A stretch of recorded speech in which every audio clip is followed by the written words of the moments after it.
Ay, kompleto na naman ang araw ko kasi makakain ko naman yung kinikrave ko. Look at this. Ano yan? Atay ng manok. Wow! Yay! Sarap. Adobong atay ng manok. Grabe. Tagal ko nang nag-crave nito. Ngayon ko lang siya natagpuan. Atay. Grabe. Atay talaga ito. Hi guys! Kain na tayo sa kinikrave kong atay ng manok. You 1 cup of rice pero ang laki ng cup ko. Grabe. Mapapaisa rice talaga ako nito pero wala nang extra kasi ito lang yung bahaw. Yun. Let's go! Eat, eat, eat! Thank you Lord for this food. Atay ng manok. Grabe. Sobrang kinikrave ko siya. Grabe. Tagal na. Sobrang tagal na. Let's eat. Magkakamay tayo syempre, di ba? Pilipino. Kasi masarap ang kain. Lalo na pag nakakamay. Grabe. Sobrang paborito ko talaga to. Noon pa talaga. Kahit nung bata pa ako, nagagawan talaga kami. Iniihaw pa lang yung manok. Sinasabi ko na, pa akin yung atay. Grabe. Pasensya sa nag-diet dyan. Ang init.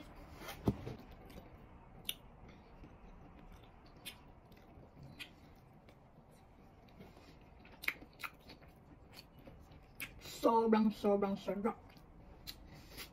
Kompleto naman ang araw ko. Grabe. Ang uwi. Tapos samahan pa natin ng soft drinks. Ayayay. Hindi ako magsusoft drinks.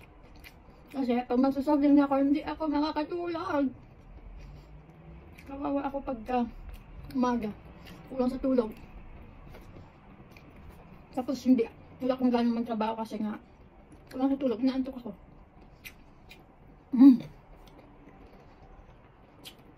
Sa ilang taon ko dito sa Hong Kong, ngayon ko lang talaga na-discover na binibenta na ganito.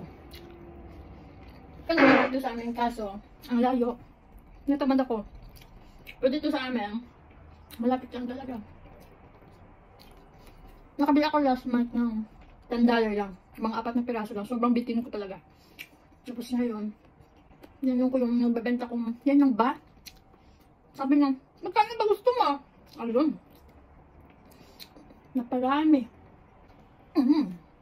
Grabe. Sobrang sarap. Masarap pa sa alam ko.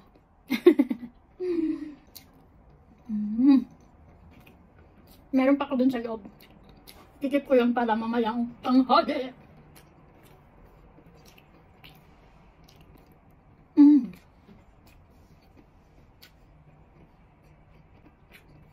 Sarap.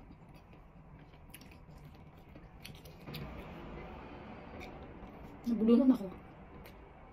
Wait lang. Ayan. Sumikip. Ang takaw mo kasi. Nagbubulungan ka.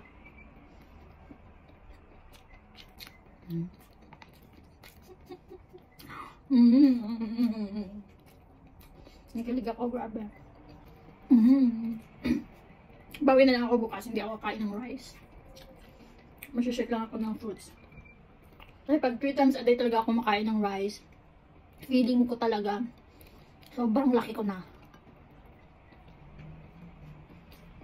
Grabe. Maiingit na naman ang iba.